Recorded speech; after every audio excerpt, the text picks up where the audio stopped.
Hey guys, it's Luthien, and along with Emrys, we are Girls with Sabers. This is part 2 of our series where we have been analyzing the Force bonds of The Last Jedi. In this podcast, we will be looking at a few more Reylo moments and the final Force bond on Crait. Shout out to the subs who corrected us on our first video from a few days ago. We stated that we were sure Ben was Kylo Ren in the timeline of the book Bloodline by Claudia Grey. That is not accurate. Plenty of speculation circled around the events of that book, but Ben Solo was 23 and was still with Luke at the time. It is very plausible that he sent that note to his mother, but he was not Kylo Ren at the time. So thanks guys for bringing that to our attention. You keep us on our toes, and you do it in such a respectful and positive way. As always, may the Force be with all of you, and peace, love, and Reylo. Enjoy. Right. Yep. Okay, are we ready for the coffin pod? Yeah. Bring it on. Look at that. Again, it's that, oh, look, that coffin pod is made of something industrial. So she is coming into his space. She is coming into where he is. And look at all those lights that are in that ceiling as he gazes up on up at her. Because there's a release of steam, which I think you could also... Well, it's like the prince coming out of the mist. You know, she's this princess, like this Snow White princess figure coming in and getting ready for her space kiss. And the steam in the forest melts away and her prince is revealed. It's also heat and chemistry and, letting off steam. It's that. Yep. It's also water being released by fire. So it's all that symbolism. When fire hits water, there's steam. Yep. So good, Ryan Johnson. You're a crazy vaporized. It's vaporized. Yes. And what I love about the reason that Snow White is kissed and awakened from that last coffin pod, or why Sleeping Beauty is released from that sleep of death by that kiss, is, although it's a little morbid, I agree. Yeah. What it represents is that awakening to love. That once you're dead, and your understanding of what true love is, and you awake by true love's kiss, which means your heart, your soul, your mind crosses over from the death of being an infant, being a child, to your body being ready for love. It's just, sorry, I love that. That's good. All good. You won't hear me complaining. Okay. Poor handcuffs. Poor Rey. Yeah. I love how she's hiding her thumbs, which is her trying to calm herself and, like, giving her the constitution to handle this. I mean, they're both in handcuffs. Like, he is crossing. Yeah. He's cuffing himself. He's in his own chain right now. He's mirroring her, which is another symbol that you're connected to someone. And there you go. It is that yin-yang representation. Black bars with white. Yep. And then Kylo is right in front of that black panel that only has a very thin line of white. And look at the light and the dark flashing on both of their faces. It's not half, well, Rey's is half and half, but when the elevator was moving, it was that sparkling of water and light on their face. I heard a makeup artist talk about how it's been scientifically proven that the reason we like sparkling things like glitter and things that have a sheen to them is that it makes us think of water, of the light shining on water, and how the water was the source of life and how we need water. So we're drawn to sparkle because it reminds us of the water. So even then, it is Rey and Ben shining on each other. Again, she's in full... I mean, it's not even blue in Snoke's chamber. It is flat out black and red. Oh, his eyes. Since she's going into the lion's den. Yeah, she is. It's almost like her face is skeleton-like with that light up above her. Mm-hmm. Like light. She's meeting death. Exactly. It's her crisis. Mm-hmm. It's death in the maiden. Right here. Yep. If you meet death, you can succumb to death. And again, she is sacrificing, and he knows it. He knows it. And I love that look that he gives her is his realization that when he did that mental probe on her, there is no excuse for her. There's no excuse for him. He is in full consciousness that was wrong to do. I love the fact that he aims that sword right to her heart. Notice it's not to her mouth. Yep. It is to her heart. And that is him trying to kill or make Snoke think that he's trying to kill his heart, just as he killed Han through the heart. He is trying to kill his own and his feelings for her. See, it aims right to her heart. I do wish they would not have shown the lightsaber turning on Snoke. I felt that was a little bit too much of a giveaway. Because I knew, I saw it, a lot of people saw it coming. A lot of people, is Snoke wise enough to catch it? Is he going to stop it? Like, what's going to happen? So I can see the build-up, the anticipation of this all, but I do wish they wouldn't have shown it. I think it would have been just a complete, oh my god, moment if we would have seen Kylo's hand turning, but nothing happening with that. I'd like to... It's just something I would have done differently. No, I agree. One thing that I would like to stop is when he ignites his saber and he looks at her and that lightsaber turns red. Well, on his face, it reflects that saber on his face.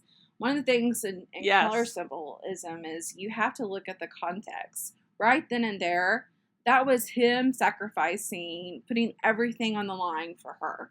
Like, he's like, I am totally in this, baby. We're going to do this together. I just killed my father figure, and we're going to do this together. So, like, that red can mean many things. It can mean passion. It can mean sacrifice. It can mean, like, heat in there, because there's extreme chemistry and unity in this duel that they're in. Oh, I'm in the trance of the duel right now. It's okay. We don't... Oh, gosh. I love that scene. Look at how much power is in that voice.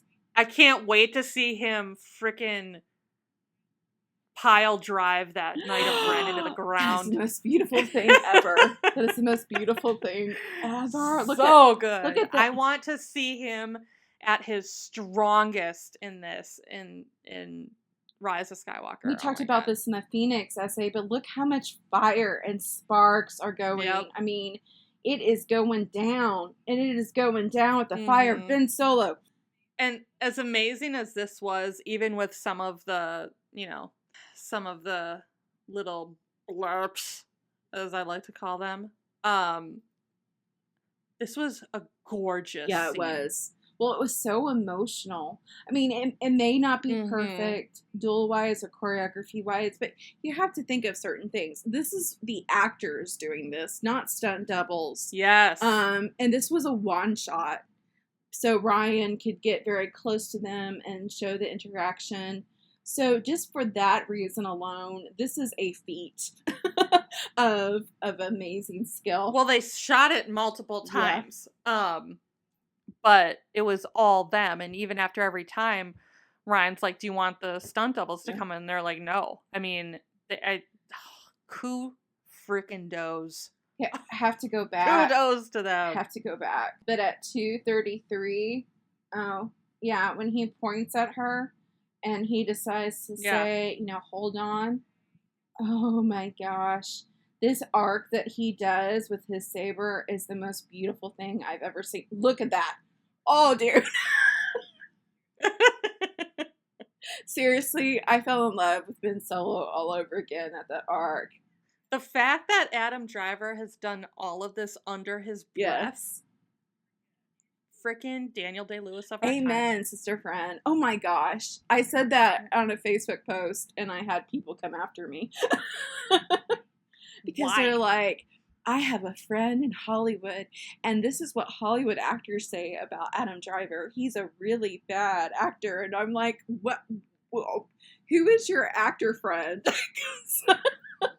I think he's jealous. First of all, are these people in Hollywood like Yes. A-listers who are still waitressing at the frickin' In-N-Out? Like, what are you talking about?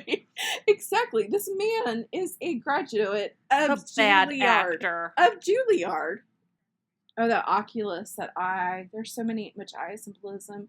And look, I don't think he looks at Snoke with malice. He looks at Snoke with hurt. He looks at Snoke with hurt. And I really don't think he did that fully with the dark side. I mean, and the sparks falling, those are tears. They are. They're stars and they're tears. Yep. And oh gosh. I love how Ryan just says that in the commentary. Yeah, he flat out. He said, I put those digitally because with Padme and Anakin, you had Across the Stars. Well, here you have the falling of stars. You have all of those. Again, you do not say that for a brother, sister, cousin relationship. You do not. Why did that Vanity Fair guy say that? Just to stir up anger and just to throw the aunties a bone. I mean, come on, people. They're still holding on. Go. They need to let go. By the way, there's so many people who think that, everything is being torn down because Kylo Ren says over and over, let the past die. Let's just say this. He is saying that as a villain. Yes, they need to let the past die. They need to let the pain of the past die that keeps them from going on to their future. But the rise of Skywalker, I believe, is Ben going to realize that he needs to let it go himself. The pain, the hurt, the bitterness, and realize at the same time the legacy of his family. Rise above his past. Rise above what happened. Now, I said something about how the supremacy is breaking apart. Well, right now, Kylo Ren and Rey are on the supremacy. And so the splitting of that supremacy is still Kylo Ren supremacy being torn into. Hey, did we get it? We have one more Force bond that we have to look at, which is the one at Crait. Oh. And then we're finished. Got it. We are finished. Do you see the wounds?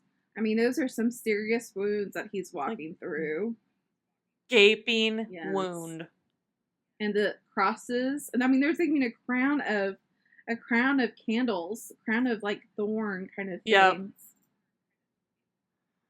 Oh. Look at how much light is coming through the base. It's resurrection time, yo. Look at all that salt. It's white, covering the darkness. Look at all those bluish, grayish, dark mountains. He has a mountain to climb. He has a galaxy to save. And not only is she above him on that force bond, she is literally above him on that mountain. She's ascended. And again, oh my goodness, those dice. And look at that fist. Yep. He can't hold on to it. He can't hold on to her. He can't hold on to that legacy. He feels like everything is slipping away. Yep. Oh, then there's hope. There's hope. Look at this, how the seasons are represented. And the duel on Starkiller Base, it's in the snow, it's in the ice, it's winter.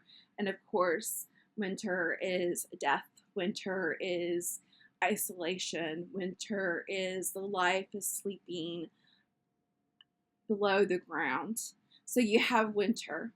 Then you have the autumnal colors that Rey is in during that Force spawn. So that is autumn. And then if you look at the Vanity Fair cover, it's a sunrise. It is spring is coming. And you talked about the dusk and the dawn. You talked about how that is the in-between, world between worlds, about in Celtic hour. mythology. That's basically when the elves and the fairies come out. And you can go between time and space. You can, and that's a doorway to the past, to the present, to the future, to a parallel universe. So much can happen in that space, in that time. It's just beautiful. And you look at the wind blowing their garments, and it said there's a hidden meaning to both their respective covers. When you put them together, it matches up. It looks like they're in one continuous shot. But you see the way their garments are blowing, there's something a little off there. Now you flip her, reverse her image. Now people are saying, oh, they're standing, they're looking at each other. So they're standing facing each other.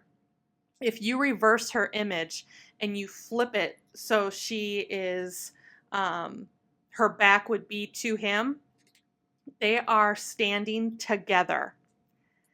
And so they could be staring at each other, looking at each other, but I feel they're standing with each other. They're standing together.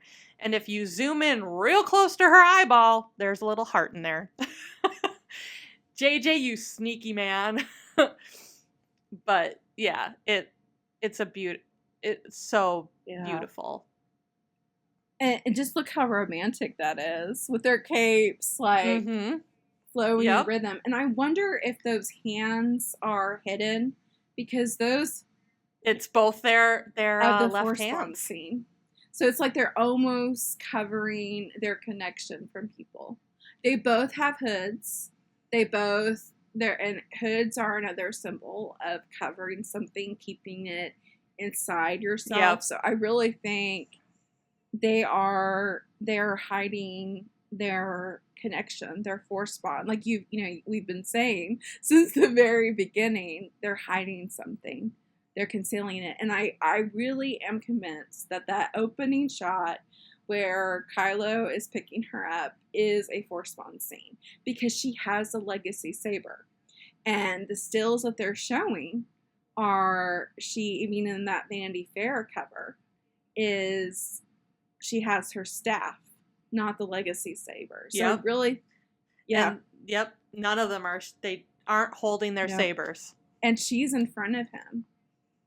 He's behind her.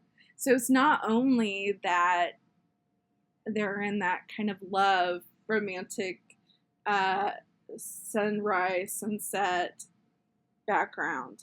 It's also the fact that they're standing together. He is behind her, which means he is supporting her. He's got her back, literally. And now Maz's comment, if you look at that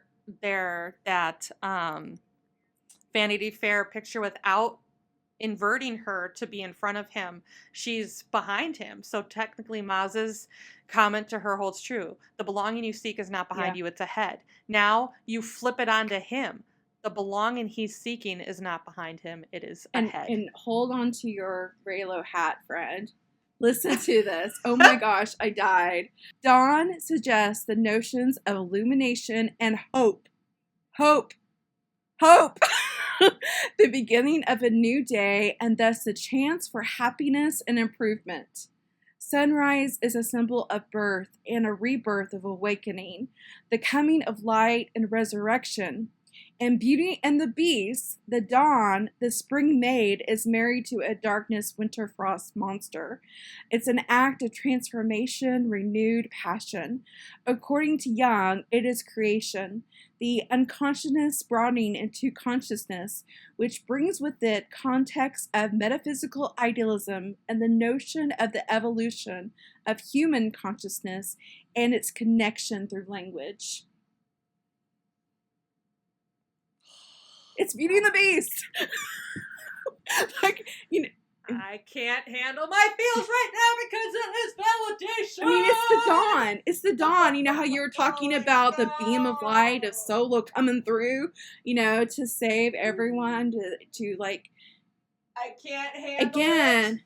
I can't The handle dawn, it. the spring maid, is married to a darkness, the winter frost monster. But when the dawn breaks inside of the beast, when he is transformed into a man, it's an act of transformation. It's a renewed passion. And what does Kylo represent? Passion! You know, you have that red and white symbolism throughout. And what I really believe that white and red represents is passion and purity, and that is Reylo itself. Passion and purity, and those two things are what's going to start and renew the Jedi Order itself, because that is Reylo. Boom. That is Reylo. Good night, folks. Love Boom. you. Peace, love, and Reylo. Hello, this is Emrys, and with Luthien, thank you so much for watching this video. We hope you enjoyed it. If you haven't already, please subscribe to our channel and click on that little bell icon that will give you notifications every time we post a new one. And of course, like, comment, and do all those things. Peace, love, and Reylo, guys. All magic comes with a price.